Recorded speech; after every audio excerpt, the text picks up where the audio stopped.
आप पवित्र शास्त्र में 10 आज्ञाओं से परिचित तो है ही। इसे हम अक्सर अच्छी सलाह के रूप में मानते हैं। हत्या न करना, चोरी न करना, अपने माता पिता का आदर करना, यह सूची आगे बढ़ती जाती है। और ये तो सिर्फ पहली 10 है। असल में बाइबल की पहली 5 पुस्तकों में, जिन्हें इब्रानी में तोरा कहते हैं, कुल मिलाकर 613 आज्ञाएं हैं जो प्राचीन इजराइल को दी गई थी। तोरा शब्द को हिंदी बाइबल में व्यवस्था के रूप में अनुवादित किया गया है, क्योंकि उसमें यह सारे नियम व्यवस्थाएं हैं। और जब आप उन्हें पढ़ते हैं तो सोचते होंगे, क्या मुझे इनमें से कुछ का पालन करना है या फिर सबका? इन नियमों का उद्देश्य क्या है? हाँ, पर वो अनुवाद थोड़ा उलझन में डालने वाला है, क्योंकि यद्यपि तोराह में नियम है, पर यह पुस्तक मूल रूप से परमेश्वर द्वारा नए लोगों की निर्माण की कहानी है, जो परमेश्वर और लोगों से प्रेम करने में पूरी तरह से सक्षम हो। और जब यीशु ने तोरा के विषय में शिक्षा दी, तब उन्होंने कहा कि वह इस कहानी को पूरा कर रहे हैं। तो मुझे यह कहानी क्रमगत रीति से बताएं, और यह भी कि यह कैसे पूर्ण हुई। तो ये कहानी परमेश्वर द्वारा मानव जाति को रचने से आरंभ होती है, जो विद्रोह करते हैं, और फिर परमेश्वर अब्राहम को चुनते हैं कि उसके परिवार के द्वारा समस्त मानव जाति आशीष पाए। पर वे मिस्र देश में गुलाम बन जाते हैं। फिर परमेश्वर उन्हें वहां से छुड़ाते हैं, और फिर सीनै पर्वत पर परमेश्वर इजराइल के साथ वाचा बांधते हैं, जैसे कि एक अनुबंध। और वह सारे नियम जो मूसा इस्राएल को देता है, वह उसी अनुबंध की शर्तें हैं। वे एक संविधान के समान है।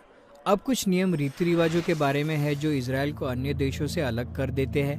अन्य नियम सामाजिक न्याय और नैतिकता के विषय में थे, और इनका पालन करने के द्वारा इजराइल अन्य देशों पर यह प्रकट करेगा कि उनका परमेश्वर कैसा है। ठीक है, तो तोरा का बाकी हिस्सा नियमों की पूरी सूची है जो मूसा ने इजराइल को दी? नहीं, ऐसा नहीं है। तोरा के अगले भाग में कहानी आगे बढ़ती है, और 613 आज्ञाएं उस मूल संविधान का चुनावा कुछ भाग है, और इन्हें भी छोटे हिस्सों में विभाजित करके कहानी में उचित स्थान पर रखा गया है। अब थोड़ा ध्यान देना, क्योंकि अब तुम्हें एक स्पष्ट ढांचा दिखाई देगा।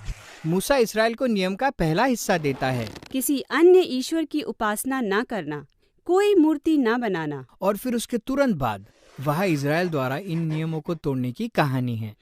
वे सोने के बने बछड़े की आराधना करते हैं। और फिर मूसा कुछ और नियम देता है। फिर आपको विद्रोह की कुछ और कहानियाँ मिलती है, कुछ और नियम, फिर विद्रोह, फिर और नियम और विद्रोह। और अब आपको मुद्दा समझ में आने लगेगा कि कितने भी नियम क्यों न दो, वे फिर विद्रोह करते रहेंगे। तो तोरा की कहानी के अंत में, जबकि इजराइल अपने नए घर में प्रवेश करने को थे, मूसा उन्हें अंतिम उपदेश देता है और उन्हें बताता है, देखो, मैं जानता हूँ कि तुम परमेश्वर के सारे नियमों का पालन नहीं करोगे, क्योंकि तुमने यह साबित कर दिया है कि तुम आज्ञा पालन करने में असमर्थ हो। और मूसा आगे कहता है कि समस्या यह है कि उनके हृदय कठोर है, और यदि वे सचमुच परमेश्वर के नियमों का पालन करना चाहते हैं तो उन्हें नए परिवर्तित हृदय की जरूरत होगी। और उसका यह कहना सही था, क्योंकि कहानी में आगे इजराइल की असफलता की गाथा है। वे वाचा के देश में प्रवेश करते हैं और सारे नियम कानून तोड़ते हैं।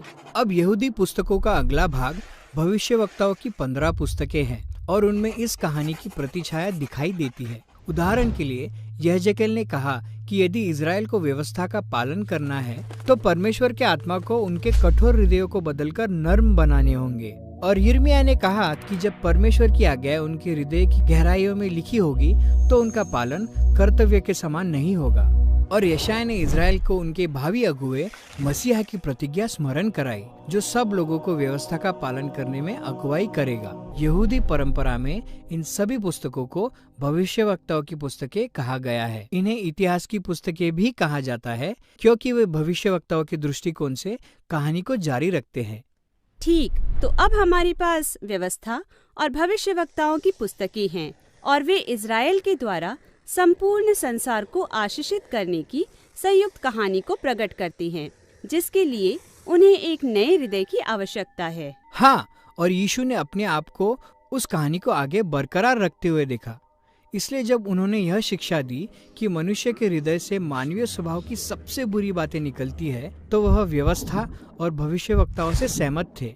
यह ऐसा है मानो हमारा हृदय परमेश्वर की व्यवस्था के विरोध में रहता हो। परंतु यीशु ने ये भी कहा, मैं इस समस्या का समाधान करने आया हूँ। उनके शब्दों में, मैं व्यवस्था को पूरा करने आया हूँ। अब व्यवस्था पूरी करने से उनका क्या मतलब था? पहले तो उन्होंने कहा कि तोरा में व्यवस्था की पूर्ति बड़ी आज्ञा के द्वारा हो सकती है, जो कहती है कि हमें परमेश्वर और अन्य लोगों से प्रेम रखना चाहिए। यह तो काफी आसान लगता है, मतलब हम सभी प्रेम रखना चाहते हैं। अब हमें लगता है कि हमें प्रेम रखना चाहिए, परंतु यीशु ने दिखाया कि यह प्रेम जिस प्रकार हम सोचते हैं उससे बहुत अलग है। तो यीशु व्यवस्था का संदर्भ देते हैं, हत्या न करना, और वो कहते हैं हाँ, किसी की हत्या न करना बहुत अच्छी बात है, लेकिन फिर वो यह भी कहते हैं जब तुम किसी के साथ तुच्छता का व्यवहार करते हो या किसी के लिए मन में घृणा रखते हो तो तुम परमेश्वर के नैतिक विचार का उल्लंघन करते हो, क्योंकि तुम उनके साथ प्रेम का व्यवहार नहीं करते। इसलिए यीशु मसीह कहते हैं कि हमें शत्रु से भी सच्चा प्रेम रखना चाहिए।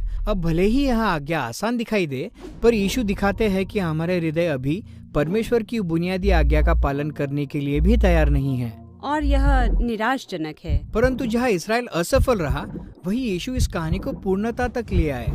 इसराइल के सच्चे मसीहा के रूप में उसने परमेश्वर और अन्य लोगों से पूर्ण रूप से प्रेम किया और सब जातियों को दिखाया कि परमेश्वर कैसा है। उसने ऐसा अपने दया और करुणा के कार्यों के द्वारा किया और अपने शत्रुओं से मृत्यु तक प्रेम रखा। और पुनरुत्थित होने के बाद उसने शिष्यों को बताया कि वह उनके हृदय परिवर्तित करने के लिए परमेश्वर का आत्मा भेजेगा, ताकि वे उसका अनुसरण करें और व्यवस्था के उस उद्देश्य को पूरा करें जो परमेश्वर से और अपने पड़ोसी से प्रेम करने का है। तो इस प्रकार व्यवस्था और भविष्यवक्ताओं की कहानी पूर्ण हो जाती है, या प्रेरित पौलुस के शब्दों में, जो पड़ोसी से प्रेम करता है उसने व्यवस्था को पूर्ण किया है।